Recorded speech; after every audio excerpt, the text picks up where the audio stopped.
శివాయ నమః. ఇందాక చారి గారు మాట్లాడారు, వర్షం వస్తుందండి, మరి కార్యక్రమం ఎలా అవుతుందో కొంత అగమ్య గోచరంగా ఉండాలి అని. అంటే నాకు మాత్రం పూర్తి విశ్వాసం. ఎందుకంటే అది కేవలం ఇంతటి అద్భుతమైన ఈ సమ్మేళనాన్ని ఆశీర్వదించడానికి ప్రకృతి సైతం పరవశించి ఇంతటి చక్కటి ఆహ్లాదకరమైన వాతావరణాన్ని ఇక్కడ మన ముందు వచ్చింది.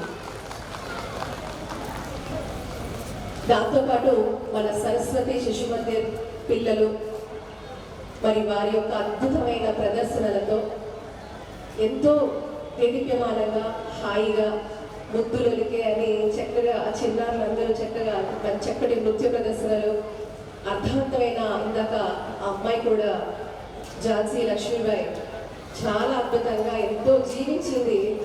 పాత్ర కాదు, రాబోయే తరానికి వీళ్ళే నిజంగా భావి భారత పౌరులకు వీళ్ళందరూ ఆదర్శాలుగా. మరి శిశు మందిర్ పిల్లలు నిజంగా ఎంతటి సాంప్రదాయం సంస్కృతికి కళ్ళకు కట్టినట్టుగా మరి వాళ్ళు ఇలాంటి ప్రదర్శన నిజంగా చాలా సంతోషంగా అనిపించింది. ముందు అది ఆ రకంగా వారు ఈరోజు మనల్ని ఆహ్వానించడం చాలా సంతోషంగా ఉంది. అలాగే హిందూ సమ్మేళనం జరుపుకుంటున్న మనం ఈరోజు ఈ కార్యక్రమానికి విచ్చేసిన ఆత్మీయ హిందూ బంధువులను, అలాగే ఈ యొక్క కార్యక్రమానికి ముఖ్య వక్తగా విచ్చేసిన గౌరవనీయులు శ్రీ శ్రీనివాసరావు గారికి, సభాధ్యక్షులు శేషామతం శ్రీనివాస్ గారికి, ఉపాధ్యక్షులు తల్లోజు నరసింహాచారి గారికి, మరి వారి సంస్థ ప్రతినిధులందరికీ కూడా పేరు పేరున ప్రతి ఒక్కరికి కూడా ఆత్మీయ వందనాలు తెలుపుకుంటూ,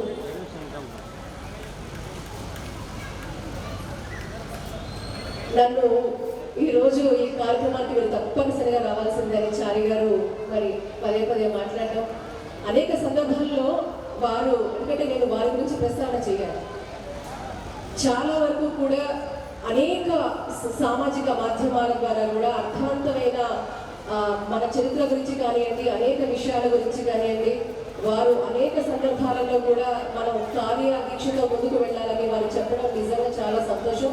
వారు పిలిచినందుకే నిజంగా ఈరోజు ఈ కార్యక్రమానికి హాజరవ్వడం జరుగుతోంది. వారికి సభాముఖంగా అలాంటి ధర్మ యోధులను మనం తప్పకుండా వారికి కూడా మన కరతాల ధ్వనుల ద్వారా వారు చేస్తున్న కృషికి మరి ఈరోజు మనం తప్పకుండా అందరం కూడా ఒక్కసారి వారికి నరసింహాచారి గారికి విశేష కృషి చేస్తున్నారు.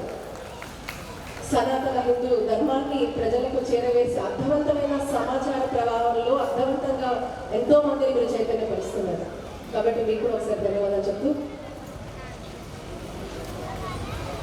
మిత్రులారా, ఈరోజు ఈ సభాముఖంగా ఇద్దరిని తప్పకుండా కూడా స్మరించుకోవాలి. అందులో ముఖ్యంగా ఈరోజు ఇంత ప్రశాంతంగా మనం ఈరోజు మన జీవితాన్ని మనం గడుపుతున్నామంటే దానికి కారణమైన మన పూర్వీకులను ఈ సభాముఖంగా వారిని ఒకసారి మనం స్మరించుకోవాల్సిన అవసరం ఉంది. మరి పూర్వీకులంటే ఇందులో నేను రెండు విభాగాలుగా మీకు చెప్పాలి. స్వాతంత్రానికి, మన దేశ స్వాతంత్రానికి ముందు ఆనాడు బ్రిటిష్ వారి పరిపాలనలో వారి బాధలను తట్టుకొని, ఇందాక ఝాన్సీకి లక్ష్మీబాయి ఆ అమ్మాయి ఎంత అద్భుతంగా చేసింది, ఎంత ఎంత ఎంత అద్భుతమైన పదాలు వాడించేశారు. అంటే కర్తవ్యమా నాకు, లేకపోతే నాకు నా కుటుంబమా, నా రాజ్యమా అంటే రెండింటినీ కూడా సమర్థవంతంగా ఆ రోజు ఆ నారీ శక్తి, ఆ మాతృశక్తి చంటి బిడ్డను సైతం తన భుజస్కంధాల మీద వేసుకొని అంతే వీరోచితంగా శత్రు సంహారం చేసింది ఆ మహనీయురాలు. అలాంటి మహనీయురాలు అనేక మంది ఈ దేశంలో పుట్టిన వాళ్ళు, అలాంటి అద్భుతమైన నారీ శక్తులు, అలాంటి వీరులు, వీర వనితుల వారి యొక్క పరంపరకు చెందిన వాళ్ళ మనం. అలాంటి వాళ్ళు మన పూర్వీకులు. ముందు అలాంటి వాళ్ళకి సభాముఖంగా వారందరికీ కూడా మనం పాదాభివందనం చేయాలి. చాలా మంది కూడా అంటుంటారు, ఈరోజు మనందరికీ చాలా వరకు కూడా ఏంటంటే ఫస్ట్ ఈరోజు కొన్ని వాస్తవాలు, చేదు వాస్తవాలు మీ ముందు నేను ఉంచబోతున్నాను. ఈరోజు మనం పక్కనున్న శత్రు దేశాలలో ఉన్న శత్రువులు ఎదుర్కొనే కంటే కూడా ఈరోజు అంతర్గతంగా జరుగుతున్న మన ముందున్న ఈ సమాచార ప్రవాహంలో ఏదైతే ఒక ఫేక్ నరేటివ్స్ ఈ రోజు సృష్టింపబడుతున్నాయో ఈ యొక్క సామాజిక మాధ్యమాల ద్వారా ఏదైతే ఒక ఫేక్ నరేటివ్స్ పెడుతున్నారో దానివల్ల చాలా మంది కూడా నష్టపోతున్నాము. నిజమైన అసలైన చరిత్రను మనం తెలుసుకోలేకపోతున్నాం మిత్రులారా. అందులో ముఖ్యంగా ఉదాహరణ ఇస్తాను. ఆ మధ్యలో ఒక పాఠశాలకు వెళ్తే 8వ తరగతి పిల్లలతో నేను మాట్లాడుతూ ఉన్నాను. కానీ ఇక్కడ మనకి వైవిధ్యంగా చాలా డిఫరెంట్ కనబడుతుంది. శిశు మందిరంలో పూర్తిగా కూడా మిగతా పాఠశాలల కంటే శిశు మందిరంలో మనకి మన సంస్కృతి, చరిత్ర, అసలైన చరిత్ర, నిజమైన చరిత్ర, మన సంస్కృతి పట్ల పూర్తి అవగాహనతో ఇక్కడ ఉపాధ్యాయులు, ఇక్కడ సంస్థ వ్యవస్థాపకులు అందరూ కూడా ఆ సంస్థకు సంబంధించిన ప్రతి ఒక్కరూ చిత్తశుద్ధితో దేశం ధర్మం అనే బోధిస్తారు. కాబట్టి నిజంగా పిల్లల్ని ఎక్కడైనా జాయిన్ చేయాలంటే శిశు మందిరంలో మాత్రమే మన పిల్లల్ని మనం తప్పకుండా చేర్పిస్తే తప్పకుండా ఈ భావి భారత పౌరులుగా కూడా ఒక ధర్మ యోధులుగా, ధర్మ ప్రబోధకులుగా తయారవుతారు మిత్రులారా. ఇది మాత్రం మనం గుర్తుపెట్టుకోవాలి. కానీ ఆ మధ్యలో ఒక పాఠశాలకు వెళ్ళి నేను మాట్లాడుతున్నప్పుడు అక్కడున్న పిల్లలు అడిగాను, నానా చెప్పండి మరి దేశంలో మహిళల పాత్ర ఏమిటి, మన దేశానికి సంబంధించి మన చరిత్ర లాంటిది అంటే నేను చాలా కూడా ఆందోళనకరమైన విషయం ఏంటంటే వాళ్ళు చెప్పిన కొన్ని విషయాలు ఏంటి అంటే వాళ్ళు నాకు ఆ రోజు అక్కడ మాట్లాడింది ఆ పిల్లలందరూ చెప్పింది అక్బర్ గురించి, ఔరంగజేబ్ గురించి, అటువంటి మొఘలుల గురించి వారు ప్రస్తావించడం జరిగింది మిత్రులారా. ఇది చాలా చాలా బాధాకరం. మరి ముఖ్యంగా మహిళల పాత్ర ఏమిటి అని అక్కడ ఉన్న కొంతమంది అమ్మాయిలు అలా అక్కడ ఉన్న విద్యార్థులను అడిగితే వాళ్ళు ఈ దేశంలో మహిళ పూర్తిగా కూడా అనగదొక్కబడింది, ఇక్కడ మహిళకు స్వాతంత్రం లేదు, ఎంపవర్మెంట్ లేదు, మనము ఈక్వాలిటీ రైట్స్ గురించి పోరాటం చేస్తున్నాం అని ఆ విద్యార్థులు చెప్పడం నిజంగా చాలా చాలా బాధేస్తున్నారు. ఆ రోజు వాళ్ళు చెప్పిన తర్వాత అప్పుడు నా ప్రసంగం వాళ్ళతో మొదలు పెట్టారు మిత్రులారా. వారిని ఒకటే ప్రశ్న అడిగారు. ఆ రోజు మొఘలులు కావచ్చు, బ్రిటిష్ వారిని కావచ్చు, అనేక మంది ఎవరైతే విదేశీయులు ఈ రోజు దండయాత్ర చేసి భారతదేశ ఔన్నత్యాన్ని దెబ్బతీద్దాం అనుకున్న వాళ్ళందరినీ కూడా భరతం పట్టింది ఆ రోజు ఆ నారీ శక్తి, ఆ మాతృశక్తి, ఆ మహిళా శక్తి. అలాంటి అద్వితీయమైన మహిళామణులు, మాతృమూర్తులు ఈ భారతదేశానికి చెందిన వాళ్ళు మన పూర్వీకులు మిత్రులారా. వేదకాలం నుంచి చూస్తే మనకి లోపముద్ర, గార్గి, ఇలాంటి అనేక మంది మహిళలు మనం దేనికి తీసుకోలేదు. ఈ రోజు పూర్తిగా కూడా చూస్తే మనం ఒక మెకానిక్ సిస్టమ్, ఒక ఎడ్యుకేషన్ సిస్టమ్ వచ్చిన తర్వాత కూడా పూర్తిగా మహిళను ఒక సెకండ్ రేట్ సిటిజన్ గా చూపించడం, ఇక్కడ అనేక దురాచారాలు ఉన్నాయని చెప్పడం, మన ఆచారాలను వక్రీకరించడం, ఇలాంటి అనేకమైన సంఘటనలు మన పుస్తకాల ద్వారా అనాదిగా మనల్ని బ్రెయిన్ వాష్ చేశారు వాళ్ళు. స్వాతంత్రం వచ్చిన తర్వాత విద్య విధానం ఎవరి చేతుల్లో ఉందో మనందరికీ తెలుసు. సో ఆ రోజు నుంచి ఈ కొద్ది కాలం నుంచే కాస్తంత మార్పులు మన విద్యా విధానంలో జరుగుతున్నాయి, అనేక పాలసీలు వస్తున్నాయి.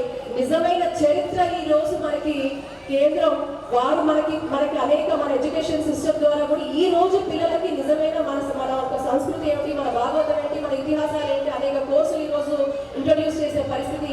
ఇలాంటి పరిస్థితి ఇంతకు ముందు దాదాపు 6.5 దశాబ్దాలుగా ఇటువంటి పరిస్థితి లేదు మిత్రులారా. ఆ రోజు రాణి దుర్గావతి, మొఘలులను ఎదిరించిన రాణి దుర్గావతి దగ్గర నుంచి ఝాన్సీ లక్ష్మీబాయి వరకు మన తెలంగాణలో ఉన్న కాకతీయ సామ్రాజ్యాన్ని వెళ్ళిన మన రుద్రమదేవి దగ్గర నుంచి అనేక మంది చెన్నమ్మ, ఇలా చెప్పుకుంటూ పోతే వేలు నచియ, ఇలా చెప్పుకుంటూ పోతే భారతదేశం నలుమూలలా అనేక మంది మహిళలు వారు సమర్థవంతంగా తన కుటుంబంతో పాటు తన రాజ్యాన్ని కూడా ఏలిన పరిస్థితి కేవలం భారతదేశంలో మాత్రమే చూస్తాం మిత్రులారా. ఇంకెక్కడా ఇలాంటి చరిత్ర లేదు. అలాంటి ఆ చరిత్రను తీసుకొని సమర్థవంతంగా అన్ని రంగాలలో మహిళలు ముందుకొస్తే ఇంకొక విషయం, చాలా మంది కూడా వితంతువులకి భారతదేశంలో అసలు ఆ స్థానమే లేదు అన్న పరిస్థితుల్లో ఆ రోజు అహిల్యాబాయి హోల్కర్ ఈ రోజు మన భారతదేశంలో ఉన్న ప్రముఖ పుణ్యక్షేత్రాలన్నీ కూడా వాటిని చక్కగా కూడా మళ్ళీ పునర్నిర్మాణం చేసింది ఆ మహనీయురాలు. ఆ రోజు దురదృష్టవశాత్తు భర్తలు కోల్పోయినా కూడా తను ఎటువంటి ఆ రోజు తన కుటుంబం నుంచి వచ్చిన ఆత్మస్థైర్యంతో అటు తన కుటుంబాన్ని, తన రాజ్యాన్ని, అలాగే మన సంస్కృతికి నిలయాలైన ఆలయ పరిరక్షణ కూడా మహనీయురాలు చేసింది. మరి ఇప్పుడు చెప్పండి, ఎటువంటి వివక్ష ఈ మహిళకు మన దేశంలో ఉంది మిత్రులారా? ఆ రోజు అహిల్యాబాయి ఆవిడ చేసిన గొప్ప సంస్కరణల్ని ఈ రోజు అనేక ఆలయాలు మీరు చూస్తున్న ఉజ్జయిని కానివ్వండి, అటు మీరు కాశీ కావచ్చు, ఇలా దేశ నలుమూలలో ఉన్న అనేక పుణ్యక్షేత్రాలు ఆవిడ మళ్ళీ పునర్నిర్మాణం చేయించింది. అనేక మన ఒక సంస్కృతికి వైభవం, మన సంస్కృతికి నిలయాలైన ఆలయ పరిరక్షణ చేసింది ఆ మహనీయురాలు. ఇలా మీరు చూసుకుంటూ పోతే ఒక ఫేక్ నెరేటివ్స్, భారతదేశంలో మహిళల పట్ల ఒక ఫేక్ నెరేటివ్స్ ని పూర్తిగా కూడా, అలాంటి నెరేటివ్స్ ని మన అనాదిగా వాళ్ళు పరిపాలించిన 200 సంవత్సరాలు, అది కాకుండా తర్వాత వచ్చిన మన స్వాతంత్రం వచ్చిన తర్వాత కూడా మన విద్యా విధానంలో కలుషితం చేసి మన చరిత్రను పూర్తిగా కూడా కాల రాసి, మన చరిత్ర మనకి తెలియకుండా, అంత దివ్యమైన భవ్యమైన చరిత్రని మనకి తెలియనీయకుండా, మన వరకు రానియకుండా కూడా కలుషితమైన ఈ సమాచార ప్రవాహాన్ని మన బుర్రల్లో నాటే ప్రయత్నం చేసింది ఆ రోజు ఆ తెల్లవాడు. తర్వాత దేశ స్వాతంత్రం వచ్చిన తర్వాత కదా కొన్ని కుహార శక్తులు మన వరకు మన సాంప్రదాయాన్ని, మన అద్భుతమైన చరిత్రని మనకి తెలియకుండా కనుమరుగు చేసిన పరిస్థితి మనం చూస్తూ ఉన్నాం మిత్రులారా. ఈ విషయం ఆ పిల్లలకు చెప్తే అప్పుడు వాళ్ళు రియలైజ్ అయ్యారు. ఈ రోజు ఇటువంటి సమాచారం ఫేక్ నెరేటివ్స్ ఏవైతే ఉన్నాయో దీన్ని పూర్తిగా కూడా కట్టడి చేసి నిజమైన చరిత్రను ఈ రోజు భావి భారత పౌరులకు అందించే ప్రయత్న దిశగా కూడా చాలా మంది వాలంటీర్స్ కి పనిచేస్తూ ఉన్నారు. అనేక మంది వీరుల కన్నా ఈ భూమి, శివాజీ మహారాజ్ వాళ్ళందరూ చక్కగా చేశారు. శివాజీ మహారాజ్ ఒక్కరే కాదు, అనేక మంది వీరులు, అనేక మంది వీరనారులు, అలాంటి చరిత్ర ఉన్న మనము నిజంగా వాళ్ళ వారసత్వ సంపదే మనం మిత్రులారా. అటువంటి వారసత్వం అది మన